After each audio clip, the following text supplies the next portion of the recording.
लोग चाहते हैं बदलाव, और बदलाव होना बहुत जरूरी है। नौसा ग्राम पंचायत में जो मेरे भाई डब्लू भाई हैं उर्फ फारूक रजा, क्योंकि वो बगल ही के हैं, ठीक ना। अगर हमको कोई भी काम हो, कोई भी जरूरत हो, तो हम उनके पास जा सकते हैं। बेरोजगारी तो इतना ज़्यादा है अपना हिंदुस्तान में कि हम लोग ऐसे नौजवान लड़का आज घर पे हाथ पैर तोड़ के बैठे हैं। हम लोग का विकास का बात नहीं हो रहा है, रोजगार का बात नहीं हो रहा है। जब भी बात होगा तो हिंदू मुसलमान का होगा, मंदिर मस्जिद का होगा। क्या तो देश इसी आधार पे चलेगा कि इससे आगे कुछ बदलाव होना चाहिए। फूल हो गुलाब का, ताजा हो या बासी, वोट गिरेगा सिर्फ पतंग पे, सजा हो या फांसी। जी। AIMIM जो कि बैरिस्टर असदुद्दीन ओवैसी साहब की पार्टी है, और उन्होंने अगर अपना एक कैंडिडेट पाटलिपुत्रा लोकसभा चुनाव से दिया है तो उस कैंडिडेट को उन्होंने हवाई जहाज से नहीं उतारा है, बल्कि इन्हीं के बीच में से निकाला है जो इनके दुखों को समझता है, जो इनकी परेशानियों को समझता है, जो इनकी बेरोजगारियों को समझता है, जो इनके चलने फिरने के एक एक रास्ते गलियां हैं उनकी तंगदस्तियों को समझता है। ऐसे लोगों के लिए, ऐसे नौजवान जो कि खड़े हैं, जब अभी इनकी या तो शादी की उम्र है या इनके रोजगार की उम्र है, इस उम्र में भी अगर ये सज़ा और फांसी की बात करते हैं तो आज के हुक्मरानों के लिए ये बड़े शर्म की बात है कि आज का ये नौजवान, 20 साल का नौजवान जो अभी मोहब्बत करना चाहता है, जो अभी रोजगार चाहता है, वो अभी इस वक्त इस हालात में, भारत के इस हालात में फांसी की बात करता है।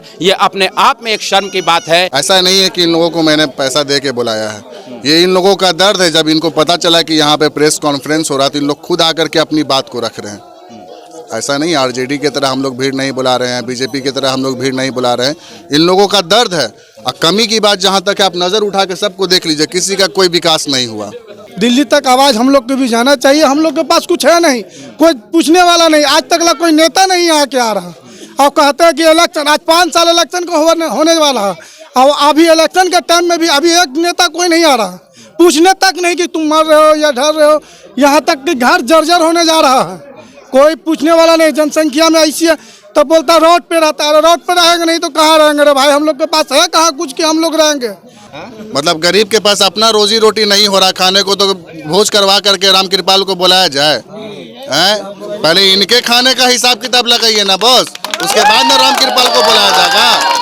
ये चीज तो राम कृपाल यादव को ना सोचना है कि भाई मेरा गरीब जो है, मेरे पाटलिपुत्रा का जो जनता है, उसके लिए 2 वक्त की रोटी का भी इंतजाम हम करें, तब ना राम कृपाल जी को बुलाएगा। यहाँ तो खाने को जो है कि लाले पड़े हुए हैं, और बढ़िया बढ़िया भोज का खाली दावत दे के बड़े बड़े नेता को बुलाया जाए। डूबे गए और चलते रहे, मजबूरी सहलसत नहीं देखे। एक मेरा भाई उठा पतंग लेकर, उड़ने वाला जो है,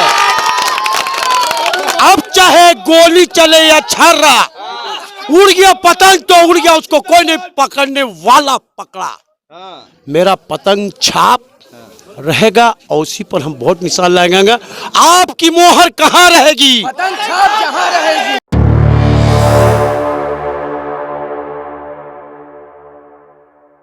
पाटलिपुत्रा लोकसभा में 1 तारीख को चुनाव होने हैं, उससे पहले हम आ पहुंचे हैं। जी हाँ, पाटलिपुत्रा लोकसभा के हम इस वक्त नौसा पंचायत में हैं।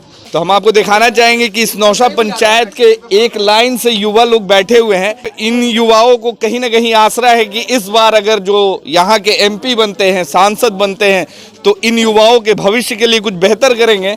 आखिरकार क्या कुछ भविष्य के लिए बेहतर करेंगे जो काफ़ी सालों से इस संसदीय क्षेत्र के लिए नहीं हो पाया। नए कैंडिडेट हैं और पुराने भी कैंडिडेट हैं, तो नए कैंडिडेट से क्या उम्मीद करते हैं, पुराने कैंडिडेट अगर जीत के आते हैं तो क्या उम्मीद करते हैं। इस क्षेत्र में कितने साल से रह रहे हैं आप? इस क्षेत्र में तो हम लोग 25 साल से रह रहे हैं सर। 25 सालों में क्या कुछ विकास का काम खासकर आप युवाओं के लिए हुआ है? अभी तक तो कुछ नहीं। कुछ नहीं। क्या चाहते हैं आखिर? हम लोग चाहते हैं बदलाव, और बदलाव होना बहुत जरूरी है। बदलाव इसलिए भी होना जरूरी है कि हर सरकार को, अगर आप एक सरकार को बना के रखिएगा तो अपने आप मन मर्जी काम करेगा, ठीक। लेकिन हर 5 साल में एक बदलाव होना चाहिए। यहाँ पे जाति धर्म से उठ के बात करना चाहिए। सोचिएगा कि एक जाति धर्म के बात को लेके हमेशा चुनाव जीता जाए तो ये सही नहीं है। आपके क्षेत्र से 3 कैंडिडेट खड़े हुए हैं। बीजेपी से राम कृपाल हैं, मीशा भारती हैं और MIM पतंग छाप से फारूक रजा हैं। क्या लगता है कि तीनों में कौन बेहतर हो सकते हैं आपके लिए, जो आपकी बातों को सुने, जो आपकी समस्याओं जानते हैं, आपकी समस्याओं कौन लगते हैं आप? देखिए, सबसे पहले कि नौसा ग्राम पंचायत में जो मेरे भाई डब्लू भाई हैं उर्फ फारूक रजा, क्योंकि वो बगल ही के हैं, ठीक ना। अगर हमको कोई भी काम हो, कोई भी ज़रूरत हो तो हम उनके पास जा सकते हैं। लेकिन डॉक्टर मीसा भारती हैं, वो अब जितने भी राष्ट्रीय जनता दल के प्रवक्ता है ना, सब परिवारवाद में फंस चुका है। हाँ, और ये चाहते हैं कि बस अपना ही परिवार तक सीमित रहे। तो हमको वहाँ तक नहीं ना देखना, हमको नया कैंडिडेट को लाना है जो आम जनता के बीच में रह के जनता के प्रॉब्लम को समझे। और जनता के प्रॉब्लम, नौजवान बेरोजगारी तो इतना ज़्यादा है अपना हिंदुस्तान में कि हम लोग ऐसे नौजवान लड़का आज घर पे हाथ पैर तोड़ के बैठे हैं। हम लोग का विकास के बात नहीं हो रहा है, रोजगार का बात नहीं हो रहा है। जब भी बात होगा तो हिंदू मुसलमान का होगा, मंदिर मस्जिद का होगा। क्या तो देश इसी आधार पे चलेगा? किससे आगे कुछ बदलाव होना चाहिए।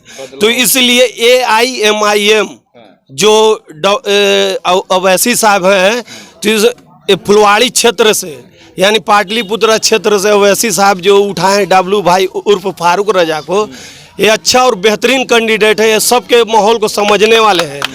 इंशाल्लाह जीत रहे हैं। पूरा हम लोग का आवाम का इनके साथ पूरा जी बेशक जीत रहे हैं। हाँ। क्या चाहते हैं युवा, क्या चाहता है, उम्मीद क्या करता है नए प्रत्याशी से, और यहाँ के सांसद से क्या उम्मीद करता है? उम्मीद करता है वो, हम उनको जिताना चाहते हैं और वो जीत भी रहे हैं, और वोट भी इंशाल्लाह उन्हीं को देंगे। हो गुलाब का ताज़ा हो या बासी, वोट गिरेगा सिर्फ पतंग पे सजा हो या फांसी। चलिए, बोला आपने?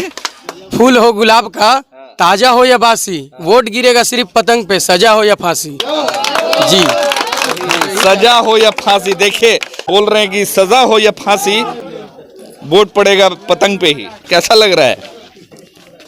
देखिए, सजा और फांसी दो चीज़ पर होती है, या तो चोरी डकैती पे या अपनी मांग पे।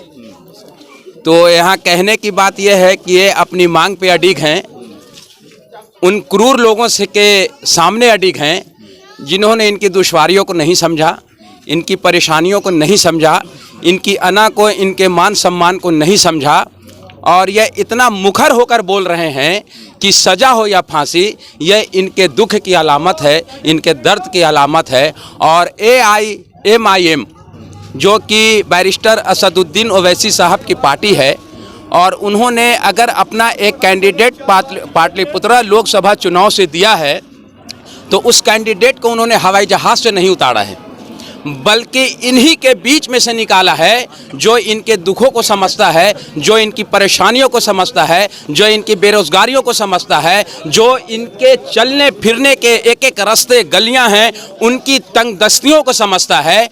और जब ऐसे लोगों के लिए, ऐसे नौजवान जो कि खड़े हैं, जब अभी इनकी या तो शादी की उम्र है या इनके रोजगार की उम्र है, इस उम्र में भी अगर ये सज़ा और फांसी की बात करते हैं तो आज के हुक्मरानों के लिए ये बड़े शर्म की बात है कि आज का ये नौजवान, 20 साल का नौजवान जो अभी मोहब्बत करना चाहता है, जो अभी रोजगार चाहता है, वो अभी इस वक्त इस हालात में, भारत के इस हालात में फांसी की बात करता है। ये अपने आप में एक शर्म की बात है कि हम ऐसे लोगों के बीच फंसे हैं जो लोग सिर्फ अपने लोगों के लिए हैं, जो सिर्फ अपने ख़ानदान, अपने परिवार के लिए हैं। इनके ख़ानदान का क्या होगा, इनके परिवार का क्या होगा, इस नौजवान का क्या होगा, उस नौजवान का क्या होगा, इसकी फ़िक्र उन्हें नहीं है। और हम ऐसे फ़िक्र ना करने वाले लोगों के हमेशा ख़िलाफ़ हैं, ख़िलाफ़ रहेंगे और ख़िलाफ़ रहेंगे। चलिए, कुछ लोग हैं यहाँ पे, बात करेंगे। इसी क्षेत्र में घर है जी। क्या लगता है, उम्मीद क्या है चुनाव में, किसको वोट करने वाले हैं और क्या सोच कर वोट करेंगे? क्या सोच कर वोट करेंगे? विकास को नजर में रख के, कि कौम को नजर में रख के, कि जात पात पे, क्या किस मुद्दे पे वोट करेंगे? जिस मुद्दे पर वोट करेंगे, मगर पतंग पर वोट कर देंगे। पतंग पे ही वोट करेंगे? क्या बात है जी, पतंग पे वोट करेंगे। आप? पतंग पर करेंगे वोट। पतंग पे ही वोट करेंगे जी। क्या अभी बोल रहे हैं पतंग पे, फिर नहीं बोल रहे हैं। नहीं ना, पतंग पे वोट करेंगे। सद्दाम भाई हैं यहाँ पे, MIM के नेता हैं, MIM के कार्यकर्ता भी हैं।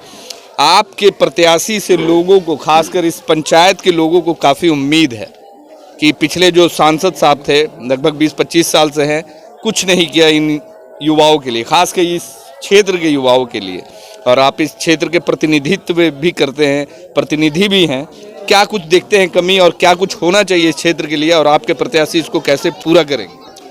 देखिए, कमी की जो बात आप कर रहे हैं, तो यहाँ पे अभी आप आ रहे होंगे या इन लोगों की इतनी जो भीड़ देख रहे हैं, ऐसा नहीं है कि इन लोगों को मैंने पैसा दे के बुलाया है। ये इन लोगों का दर्द है। जब इनको पता चला कि यहाँ पे प्रेस कॉन्फ्रेंस हो रहा, तो इन लोग खुद आकर के अपनी बात को रख रहे हैं।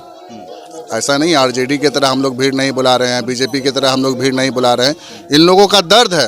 और कमी की बात जहाँ तक है, आप नज़र उठा के सबको देख लीजिए, किसी का कोई विकास नहीं हुआ। आरोप लगा रहे हैं आपकी बीजेपी वाले और आरजेडी वाले पैसा देकर के भीड़ जुटाते हैं। एकदम हकीकत बता रहे हैं आपको। अगर हम हकीकत बता रहे हैं तो आरोप लगा रहे हैं, तो आप इसको आरोप ही समझिए।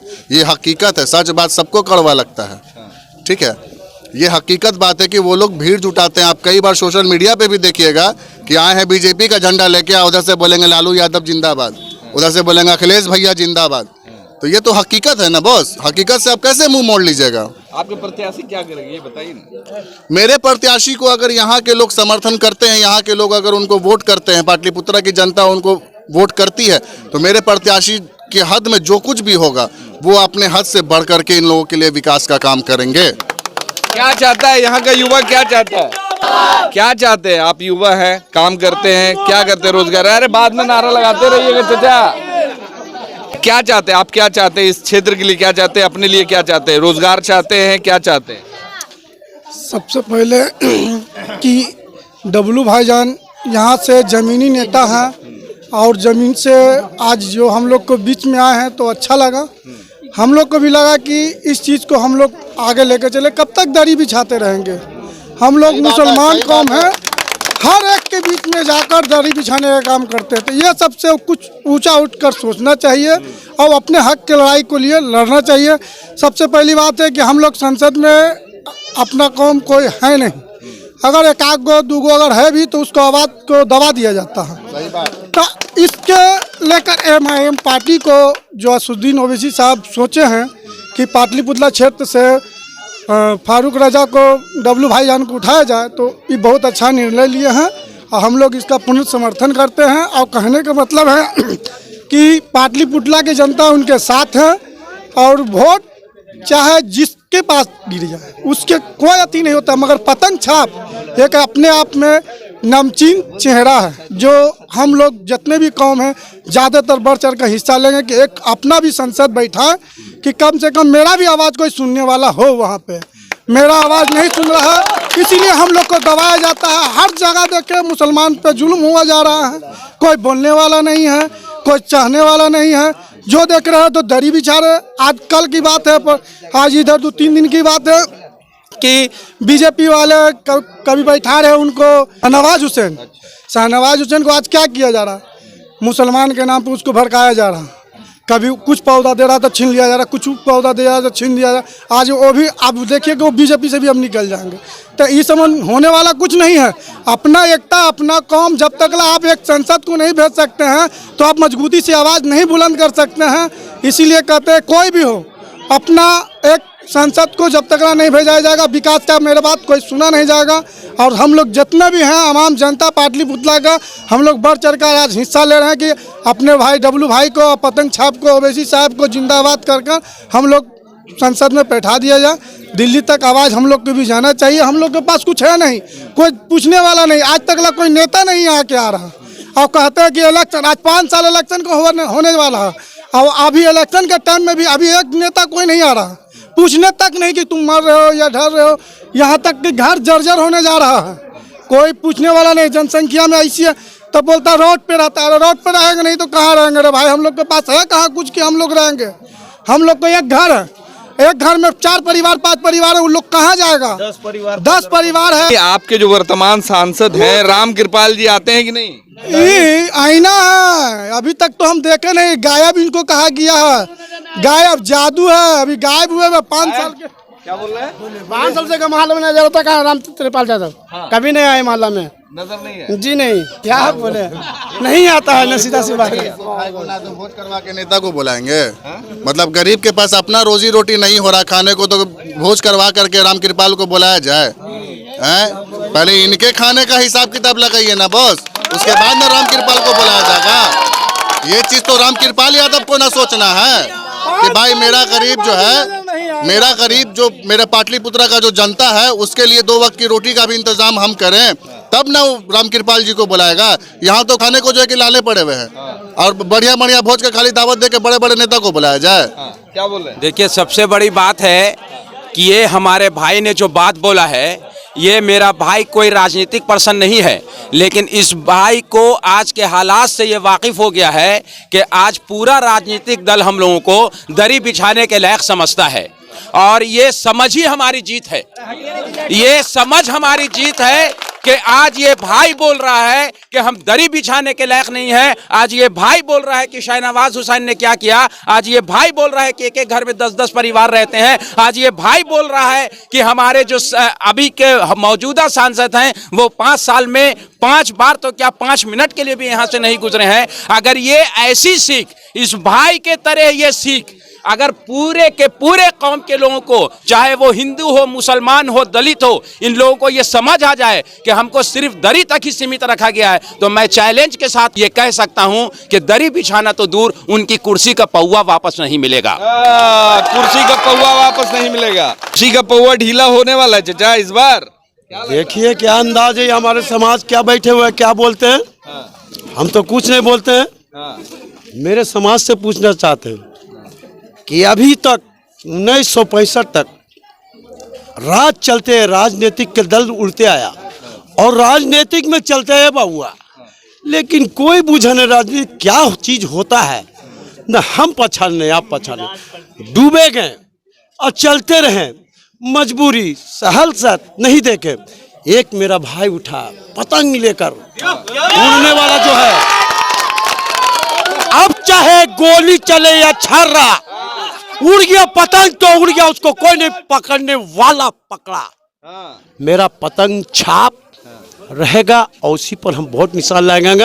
आपकी मोहर कहाँ रहेगी? पतंग छाप जहाँ रहेगी, आपकी मोहर कहाँ लगेगी? पतंग छाप जहाँ रहेगी। तो आप लोग होशियार तैयार है ना? एकदम बेशक बेशक बेशक रहिए। लेकिन सुनिए एक बात मैं बोलता हूँ, ये माइक पर बोलने से नहीं होगा। ये जो होगा ना, ये मेरा कौम धर्म का बात है। एक नए मेरे बुजुर्ग उठ चुके हैं, मेरे भाई, उसको लेकर चलिए और एसी को लेकर चलना है। और देखिए कहाँ सुलाते हैं, कहाँ नहलाते हैं, कहाँ से ले जाते हैं, इसको भी एक बार हम लोग चांस देकर देखते हैं। बाबा बोल रहे हैं कि चांस देके देखिए, अभी तो बोल रहे हैं चांस देके, जिस समय वोट देने की बारी आएगी ना, साइड से आएंगे, पीछे से बोलेंगे कि ठीक पतवा पकड़ो और ये 2 किलो मुर्गा। ये मुर्गा पर हम लोग बिकने वाला नहीं है, चोरी लहटी पर हारने वाला नहीं है, दारू पर बिकने वाला नहीं है। खुद पैसा तो खुद दारू पीते हैं, लेकिन किसी को पैसा नहीं लेते। नीतीश कुमार शराबबंदी के अपने पैसा से पीते, किसी से नीतीश कुमार शराबबंदी के आप जेल चले जाएंगे। वो नीतीश कुमार शराब बंद किया है। ये तो पूरा बिहार के अंदर खुलेआम बेचवा रहा है। क्या बात कर रहे हैं? अरे नहीं, सही बोल रहे हैं, सही बोल रहे हैं, एकदम सही बोल रहे हैं, खुलेआम बेचवा रहा। प्रशासन को नहीं मालूम कि शराब बिक रहा। यानी आप पीते हैं? हाँ, वो बेचवा रहा। कैमरा के सामने बोल रहे हैं खुल के। हमको ये क्या करेगा, क्या करेगा? ये बैठल बैठल ये मोदी सरकार हमको पल्ला उखाड़ देगा। आए मोदी सरकार बोल दिए कि इस बार मुसलमानों, खासकर पासमानदा मुसलमानों को इस बार आरक्षण मिलेगा, बहुत कुछ मिलने वाला है इस बार। वो आरक्षण मिलने वाला है ना, वो रखे अपना पास। हमरा आरक्षण जो मिलने वाला हम रखेंगे अपना पास। चाचा गुस्से में आ गए, जोश में आ गए। बीजेपी वाले लोग बोलते हैं कि जो भी विपक्ष के नेता लोग हैं तो पैसा दे के भीड़ जुटाते हैं। हम लोग पैसा लेके भीड़ नहीं, हम लोग पैसा दे के भीड़ जुटाते हैं। उसका रीजन है, एक गरीब मुसलमान या दबा कुचला इंसान जो भी है, एक दिन का दिहाड़ी कमाने वाले 500-600 रुपए, ये पैसा दे ही के ना भीड़ जुटा रहे हैं। लेके कहाँ जुटा रहे हैं? ये तो अपना पैसा खुद दे रहे हैं सरकार को और अपना समय भी साथ में दे रहे हैं। हम लोग पैसा देने वाले नहीं, लेने वाले नहीं, ये देने वाले हैं। क्या चाहता है युवा यहाँ का, क्या चाहता है सांसद से, क्या चाहता है? शिक्षा, रोजगार, सुरक्षा, इन सब चीज़ों पे काम अब होना चाहिए। पाटलिपुत्रा के जो भी सांसद अब बनेंगे तो क्या आप लोग सीने पे चढ़कर काम करवाएंगे इन सब मुद्दों पे? इंशाल्लाह बहुत जरूरी है। डब्लू भैया खुद करने वाले इंसान हैं, किसी को बोलने से कोई फायदा नहीं है। आप जो इतना बोल रहे हैं कोई फायदा है? हमने डब्लू भैया के पास बार बार गया, बार बार हम लोग जाते थे। जब भी जाते थे किसी चीज की जरूरत पड़ता था, कभी 40,000 कभी 50,000 ऐसे गरीब लोग को मदद करते हैं। उसका गवाह हम हैं, उसका गवाह हम हैं।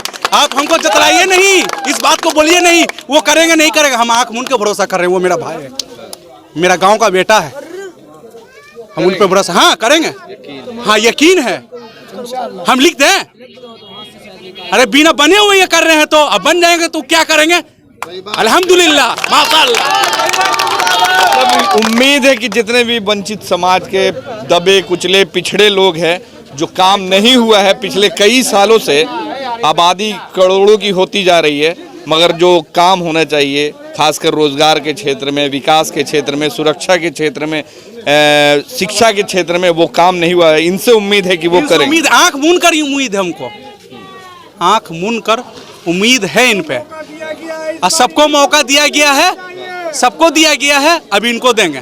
चलिए, तो देखिए हमारे साथ में पाटलिपुत्र लोकसभा क्षेत्र के युवा हैं और यहाँ की जनता है जो कि उम्मीद लगाई हुई है नए सांसद जो भी बनेंगे। खासकर इनकी डिमांड है कि यहाँ इस बार बदलाव होना चाहिए और बदलाव के रूप में इस बार फारूक रजा उर्फ डब्लू को चाहते हैं कि हमारे क्षेत्र का बेटा है, हमारे क्षेत्र का पुत्र है, तो चाहते हैं कि एक बार सांसद बनने का मौका मिलना चाहिए, जिसके लिए ये लोग तैयार हैं और वोट देने के लिए तैयार हैं और काफ़ी जोश में हैं। फारूक रजा और डब्लू को लेकर उम्मीद है कि आने वाले 25 सालों में जो काम नहीं हुआ इस क्षेत्र के लिए, आने वाले 5 सालों में वो करके दिखाएंगे। फारूक रजा और डब्लू भाई से इन सारे लोगों को उम्मीद है। ये सारे लोग वही लोग हैं जिन्हें आज तक ठगा गया है, सिर्फ बहलाया फुसलाया गया है विकास के नाम पर।